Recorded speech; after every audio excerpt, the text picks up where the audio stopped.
네, 국제뉴스 이 시간 책임져주고 계십니다. 선재규 선임기자 함께합니다. 안녕하세요. 안녕하세요. 네, 이제 정말 미국의 대선도 그리 많이 남지 않았습니다. 이 얘기 좀 해보겠습니다.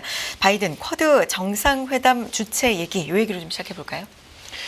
현재 시간으로 지난 토요일 바이든 대통령 고향이 미국 델라웨어주 윌밍턴인데 그 근처에서 쿼드, 미국, 호주, 인도, 일본 정상회담이 열렸습니다. 네. 지금 아시다시피 이제 중국이 경제적 어려움이 있는 상황인데 이런 가운데 지금 바이든 대통령이 중국이 경제적으로 혼란한 시점에 특히 인도 태평양 지역에서 뭔가를 좀 시험하기 위해서 군사적 도발을 이게 계속 일으킨다. 이 점을 유의한다고 강조를 한 걸로 그렇게 보도가 됐습니다. 네. 이게 네. 바이든 대통령이 이제 중국의 이런 그 움직임에 대해서 그 전술적인 변화지 전략 수정으로는 보지 않는다. 그러면서 시진핑 그 주석이 내부적인 경제 도전에 초점을 맞추면서 대외 관계의 어떤 그 어려움을 최소화하려고 그렇게 애쓰는 것 같다고 했고요. 또 그 자국 이익 극대화를 겨냥한 일부 외교 영역 구축에도 박차를 가한다. 이게 상당히 그 속에서 나온 얘기인데요. 이런 게 공개가 돼가지고 조금 좀 주목을 받았습니다. 그러니까요. 그래서 블룸버그가 이 언급이 다른 쿼드 정상들에게만 전달하려던 것인데 이게 실수였다 이런 얘기를 합니다. 그래서 이거를 뭐 단정적으로 네. 얘기하기는 좀 힘든 것 같은데 네. 일단 이런 얘기가 그 전해진 게 조금 좀 의외라는 겁니다. 그래서 마이크가 켜져 있는 거를 바이든 대통령이 모르고 네. 이렇게 그 주변 정상들한테 이런 얘기를 하는 게 전달된 게 아니냐. 그러니까 실수라는 그런 분석을 했습니다. 네. AFP도 이거 관련해서 이제 회담 끝나고 나서 이제 이른바 윌밍턴 선언이 공개가 됐는데 중국을 직접 거명하지 않고 이런 표현을 썼습니다. 무력이나 강압에 의한 현상 변경을 추구하는 불안정하고 일방적인 행동에 강하게 반대한다. 그리고 동중국해, 남중국해 상황을 심각하게 우려한다고 이렇게 했는데 그래서 이렇게 좀 마이크가 꺼진 줄 모르고 이런 속내를 드러낸 게 아니냐 이런 관측이 지배적입니다. 네. 해양 영역 인식을 위한 인도태평양 파트너십이 또 선언에 명기했다. 이 얘기도 짚어주시죠. 이 해양 영역 인식이라는 게 지금 외신들 분석은요. 네. 안보, 경제 그런 여러 가지 문제에서 그 해상에서 발생하는 모든 상황에 대해서 이런 걸 좀 더 인지력을 높이자는 그런 의미라는 겁니다. 그리고 또 그 안보리 개혁 문제도 이 정상회담 그 성명에 들어갔습니다. 상임이사국 확대가 아프리카, 아시아, 라틴 아메리카, 카리브 해역의 대표성을 포용해야 한다. 이건 미국이 계속 얘기를 해왔고요. 이것도 들어가 있습니다. 네. 지금 바이든 대통령이 이제 임기 마무리하면서 하나씩 좀 정리하는 그런 느낌입니다. 아시다시피 네. 쿼드는 원래 그 인도 태평양 지역에 대한 중국 영향력 견제를 위해서 2004년에 출범을 했는데 애초에는 장관급이었습니다. 그러다가 2021년에 바이든 대통령이 이걸 정상급 협의체로 격상을 시켰습니다. 네, 쿼드 정상회담 얘기 조금 더 해보겠습니다. 쿼드 4국 정상 완전한 한반도 비핵화 공약을 재확인했다고요. 네, 이 부분도 들어가 있습니다. 네. 그 북한의 핵무기 추구하고 탄도미사일 발사 규탄했고 말씀하신 대로 완전한 한반도 비핵화 공약을 거듭 확인을 했습니다. 그리고 이제 이런 그 북한의 이런 도발이 안보리 결의 위반이다. 그러니까 도발을 자제하고 실질적인 대화에 나서도록 촉구를 했습니다.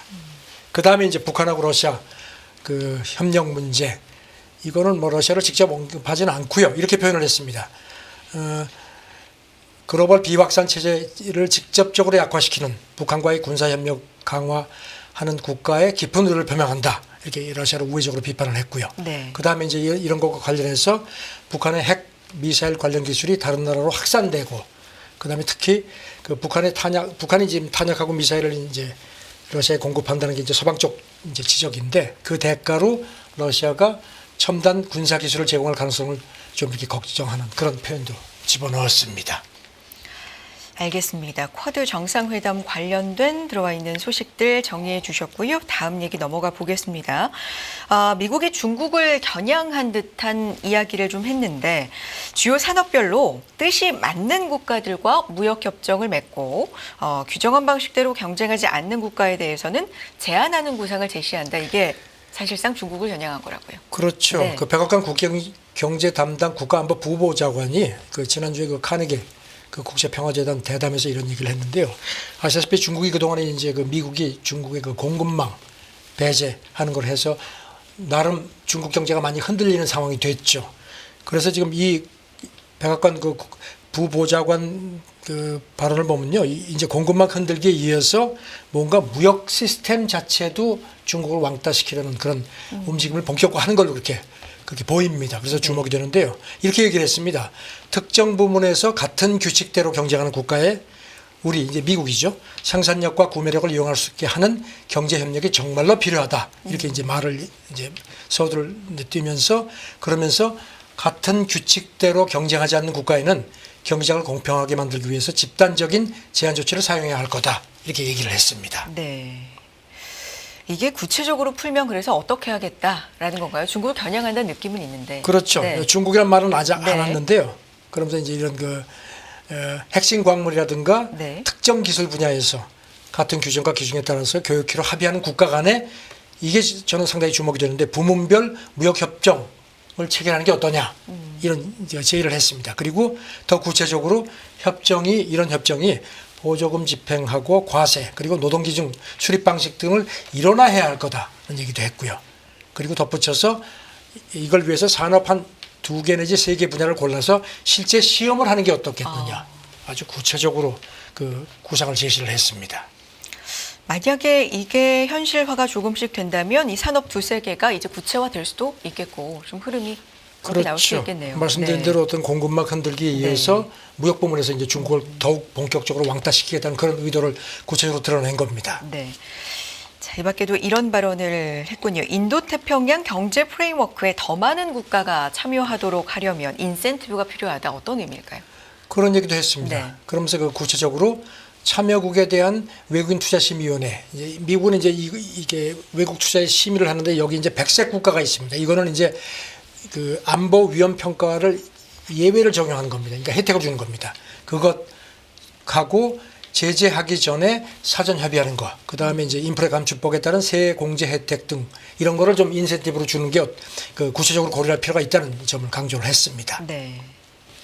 여기 대해서 지금 이제 이런 그 인프레 감축법을 이렇게 산업 정책에 본격적으로 적용하는 게 보호무역 아니냐 이런 질문이 나오니까 그 결과를 봐라. 결코 제로섬 게임은 아니다. 그러면서 이 IRA 덕분에 훨씬 더 많은 청정 에너지가 더 저렴하게 생산돼서 공급되지 않았느냐 이렇게 또 강조를 했습니다. 중국만을 겨냥하고 중국 때문만은 아니다. 이런 얘기도. 그 점도 강조를 했습니다. 네. 그리고 이제 이 사람 얘기가 냉전 이후에 정치 경제학 그 부분에서 2가지 큰 전제가 잘못됐다는 겁니다. 첫째는 시장이 스스로 문제를 해결할 거라는 것. 그다음에 지정학적 경쟁 시대가 끝났다는 건데 이 2개의 잘못된 가정에서 출발을 했다. 그래서 미국의 이런 새로운 산업 정책 구상이 이런 시장 실패를 식별해서 정부가 이제 이게 좀 뭔가 좀 의식이 됐는지 매우 선별적으로 개입해서 실패의 일부를 약간이라도 바꾸겠다는 그런 그 전제를 바탕으로 하는 거다 얘기를 했는데 조금 좀 신경을 좀 쓰는 모습입니다. 네. 뭐 중국이 아니라고 하지만 뭐 중국을 겨냥한 게 불보듯 뻔합니다. 이런 가운데 관련된 얘기일 수도 있는데요. 이 미국이 자국에서 운행하는 커넥티드 차에 중국산 소프트웨어, 하드웨어 사용을 단계적으로 금지하는 방안을 추진한다. 이런 내용. 로이터가 여러 네. 소식통을 이용해서 전했는데요. 아시다시피 지금 중국은 이른바 스마트카, 네. 국가안보 위협될 수 있다는 이유로 수입을 제한하는 걸 이미 추진을 해왔는데요. 거기서 더 나가서 이제는 아예 수입 자체를 금지. 이제 그러니까 중국산 소프트웨어하고 하드웨어 사용을 아예 못하도록 하겠다는 겁니다. 그런 계획을 지금 추진하고 있다는 게 로이터 보도인데요. 소프트웨어 같은 경우는 중국산 소프트웨어를 2027년식부터 스마트카에 미국 그 스마트카에 쓰지 못하게 하고 하드웨어는 2029년 모델부터 금지하려고 한다는 겁니다. 네. 당장은 아니고 네, 이런 계획을 그래서 미국 상무부가 30일 동안 공개적으로 이제 이런 여러 가지 의견을 정치를 해서 확정할 예정인 걸로 그렇게 전해졌습니다. 아직 네. 공식 발표된 건 아닙니다. 확정이 되면 뭐 우리나라에도 그렇죠. 영향이 우리도 있는 아무래도 거잖아요. 뭐 네. 미국에 대한 자동차 수출에 영향이 적지가 않을 수밖에, 그러니까 있을 수밖에 그렇죠. 그럴 수밖에 없습니다. 그래서 지금 로이터 보도는 우리 정부하고 자동차 업계가 전에도 그렇게 이제 반도체 그 수출 규제도 비슷했는데요. 국가 안보에 중대한 위험이 되는 부품하고 서비스를 한정을 해라.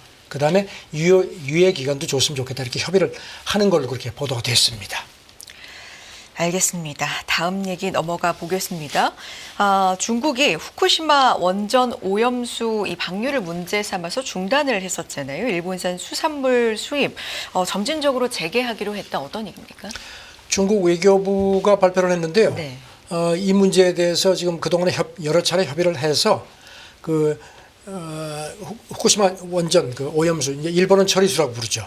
해양 방류와 관련해서 훨씬 더 모니터링을 좀 강화하고 이 일본 외에 그 중국이라든가 우리나라를 포함한 이런 그 관여국들이 이 검증에 더 깊게 참여할 수 있도록 그런 게 완전히 보장이 되면은 단계적으로 그 일본 수산물 그 수입 금지를 풀겠다는 그런 식으로 합의를 한 걸로 발표가 됐습니다. 네. 상당히 중국이 좀 이 일에 대해서 강경하게 반응을 했던 기억이 있었는데. 그렇죠. 네. 중국은 아주 강하게 네. 지금 지적을 해왔죠. 그러니까 중국 쪽에서 그 얘기를 합니다. 이게 뭐 그렇다고 즉각 전면 해제한다는 건 아니다. 일본하고 여러 가지 뭐 지금 이제 모니터링하는 것도 이제 핵종의 종류까지도 얘기를 해야 되고 이제 이런 논의를 계속 한다는 겁니다. 그래서 충분한 그 협의가 됐다고 자기들이 판단을 하면은 그때 점진적으로 풀겠다는 그런 점을 중국 외교부가 강조를 했습니다. 네. 알겠습니다. 이런 가운데 게시다 후미오 총리 언론에서 언급을 했군요. 관련된 얘기를 한 겁니까? 네. 네. 일본산 수산물 수입 재개를 합의했다고 했는데 그러면서 이제 그렇지만 당장은 아니다. 그러니까 구체적으로 언제부터 그렇게 할지는 확실치 않다고 기시다 총리도 시인을 했습니다. 그리고 또 국제원자력기구 사무총장한테도 이런 점을 통보를 했다고 밝혔고요. 네. 지금 일각에서는 지난 18일인가요? 중국 광둥성 선전에서 학교 가던 일본인 초등학생이 중국인 남성 흉기에 찔려서 죽어 사망해서 이게 지금 중일 간의 굉장히 새로운 갈등이 되고 있는데 그래서 중국이 이것 때문에 조금 좀 일본에 대해서 약간 유화 제스처를 치는 게 아니라는 그런 관측도 있거든요. 네. 여기 대해서 중국 외교부 대변인은 두 사안 간에 아무런 관련성이 없다고 하는데 아무래도 이게 조금 영향을 미친 게 아니냐 그런 관측이 나옵니다. 알겠습니다. 자, 다음 얘기 넘어가 봅니다. OECD 디지털 세금 부과 내용에 대해서 어떻게 좀 큰 그림을 잡아가고 있는지 이 내용이 전해졌네요. 구글, 애플, 메타, 아마존 같은 이런 주로 이제 미국의 빅테크들이죠. 여기 대해서 이제 경제협력개발기구가 이런 디지털세를 부과하는 물론 이제 이런 다자 조약을 이제 해서 상당히 합의가 이루어졌습니다. 네. 그런데 문제는 이게 이제 발효가 되려면은 이제 주요 국가들이 이제 비준을 해야 되는데 특히 미국의 비준이 중요한데 미국 의회에서 지금 이게 비준이 안 됐습니다. 네. 올해 7월 말이 시한이었는데 아시다시피 공화당이 계속 반대하고 트럼프는 지금 자기가 당선되면 아예 이 다자 협약 자체를 폐기하겠다고 하거든요. 그런 상태인데 지금 OECD 조세 국장이 지난주에 기자들한테 지금도 협의를 계속하고 있고 연내 타결 결의에 대한 결의가 여전히 확고하다. 계속 추진한다고 얘기를 합니다. 이게 구체적으로 어떤 내용이 들어가 있죠? 아시다시피 지금 이제 이런 구글, 애플 같은 이런 거대 다국적 빅테크들이 돈을 버는데 세금 안 내는 데 곳이 많거든요. 그러니까 이제 매출이 있는 곳에서 과세를 하겠다는 그런 거거든요. 기본적으로. 지금 보면 특히 또 조세 회피처에 페이퍼 컴퍼니 만들어가지고 지금 이 OECD 분석을 보면요. 연간 우리 돈으로 한 330조 원 이상의 세금을 편법을 회피하고 있거든요. 이제 그거를 이제 없애겠다는 겁니다. 그래서 지금 한 140개국 정도가 계속 지금 이 다자 협약 추진하는 논의를 해왔습니다. 네.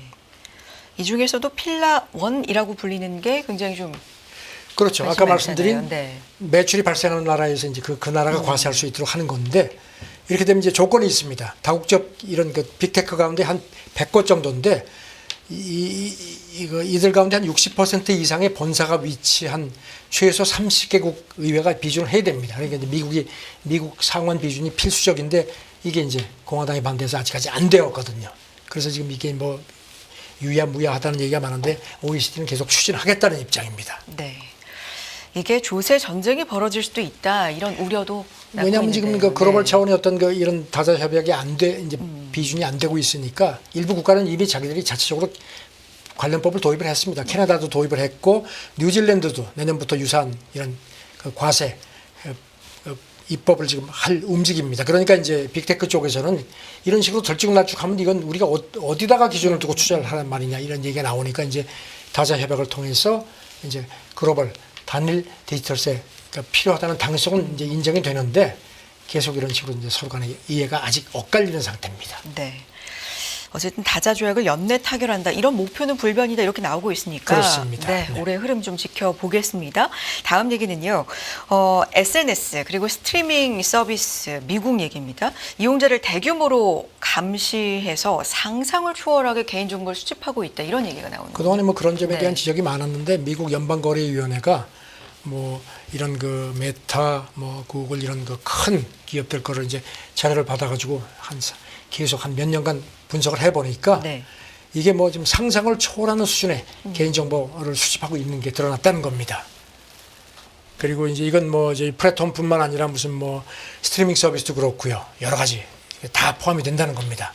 그리고 이제 대부분 무료로 서비스를 제공하면서 이런 식으로 유저 정보를 엄청나게 확보를 해서 이걸 가지고선 이제 뭐 팔기도 하고 이런 이제 문제를 일으켜 왔는데 특히 이번에 이제 FTC가 조사해 보니까 어린이하고 청소년 정보에 대해서는 자기들은 뭐 이거는 뭐 13세 미만은 하지 않는다고 말은 그렇게 하는데 보니까 전혀 그렇지 않더라. 자율 규제가 하나도 안 되더라는 겁니다. 그래서 특히 뭐 연령, 성별, 뭐 언어, 그다음에 교육, 뭐 소득, 성인 같은 경우는 결혼 여부 같은 이런 여러 가지 민감한 정보를 다 자기들이 쥐고 그다음에 아주 특정 정보 같은 경우는 빨리 폐기를 해야 되는데 그것도 굉장히 오랫동안 보관을 하는 걸로 드러났다는 겁니다. 그래서 규제 강화가 필요하다 이런 얘기를 합니다. 네. 뭐 어린이에 대한 것도 상당히 좀 민감하고 중요한 건데 그렇다면 뭐 입법 시도가 대부분 실패했다. 그러니까 좀 빨리 해야 된다. 이런 얘기를 그래서 하고 있는 거네요. 그 FTC 네. 위원장도 성명을 내고요. 네. 이런 감시 관행이 사생활 위험에 빠뜨리는 건 물론이고 어떤 민주주의 시스템조차도 흔든다 이겁니다. 그래서 특히 최근에 와서 어떤 뭐 이런 신원 도용이라든가 스토킹 같은 것도 사생활 피해가 심각하다는 겁니다. 그래서 자기들이 뭐 자율 규제 한다는데 지금 보니까 그런 자율 규제 노력은 뭐 완전 실패한 거다. 입법 규제가 시급하다 이렇게 강조를 했습니다. 알겠습니다. 다음 얘기 넘어가 봅니다. 유엔이 AI 거버넌스 시장에만 못 맡긴다. 또 기후 위기급의 대응을 제시한다. 뭐 이런 얘기를 했는데 7개 과제를 제시했다고요. 어떤 내용일까요? 유엔 사무총장 산하의 그 AI 고위급 자문기구가 이제 결성이 돼가지고 그동안에 쭉 이제 분석을 해왔는데 지금 그 AI 거버넌스 특히 글로벌 차원의 이런 그 체제 확립이 시급하다는 겁니다. 그래서 7개 과제를 제시를 했습니다. 네. 위협을 기다리면 너무 대응하기엔 너무 늦어진다. 그러니까 미리 막아야 된다는 겁니다. 그리고 특히 아시다시피 최근에 뭐 딥페이크라든가 음성 복제, 허위 정보 캠페인 같은 게 심각하니까 그래서 이걸 빨리 이제 조치를 취하자는 겁니다. 그래서 여러 가지 뭐 전문가 그룹도 만들고 특히 지금 아시다시피 기후 변화 정부 간 협의체 IPCC가 있죠. 그런 시스템 같은 것도 만들자는 겁니다. 그래서 2년마다 지금 하듯이 이렇게 거버넌스, AI 거버넌스에 대한 정책 대화를 갖는 게 필요하다. 일각에서는 뭐 국제 원자력 기구 같은 그런 조직도 만들자고 했는데 거기까지는 이제 아직까지는 미치지 못한 상태입니다. 네. 유엔 사무총장도 이 시급하다. 빨리 이걸 하자는 이 입장을 거듭 강조를 했습니다. 알겠습니다. 다음 얘기는요. 뇌신경 과학 스타트업 뉴럴링크죠. 이번에는 시각장애 극복을 위한 두뇌 칩 개발에 착수했다. 로이터 보도네요. 머스크가 하고 있죠. 뉴럴링크. 네. 지난번에 사지 장애인에 대해서 전해주셨죠. 이제 생각해가지고 이렇게 뭐 컴퓨터로 움직일 수 있게 할 수 있는 걸 했는데 이번에는 시각장애 네. 통해서 이제 사업을 했고 FDA도 이걸 승인을 했습니다. 머스크 얘기는 이 시각 피질이 온전한 사람이면은 선천적 시각 장애인도 이걸 통해서 앞을 볼 수 있다는 겁니다. 그렇게 주장을 하는데 저는 뭐 계속 이 뉴럴링크가 뭔가 새로운 시도를 합니다. 약간 좀 우려되는 부분도 있습니다. 네. 뉴럴링크가 언제 근데 뭐 임상 시험에 들어갈지 요거는 구체적으로 얘기를 하지 않았다고요? 아직까지 그런 얘기를 하지 네. 않는데 일단 FDA가 이 블라인드 사이트라는 그런 기구를 만들었다고 하는데 이거를 인정을 했습니다. 그래서 이걸 가지고 이제 시험을 이제 임상에 아마 들어갈 것 같습니다. 네. 알겠습니다. 오늘 여기까지 듣도록 하겠습니다. 선재규 선임 기자 함께했습니다. 고맙습니다. 네, 감사합니다. 100세 시대는 옛말, 이제는 120세 시대를 준비해야 합니다. 여러분은 어떤 준비를 하고 계신가요? 나의 미래를 단단하게 만드는 가장 현실적인 세 가지 도구. 세 가지 도구가 준비된 자만이 더 나은 미래의 주인이 될 수 있습니다. 흔들리지 않는 미래를 위한 인생 전략. 지금 만나보세요.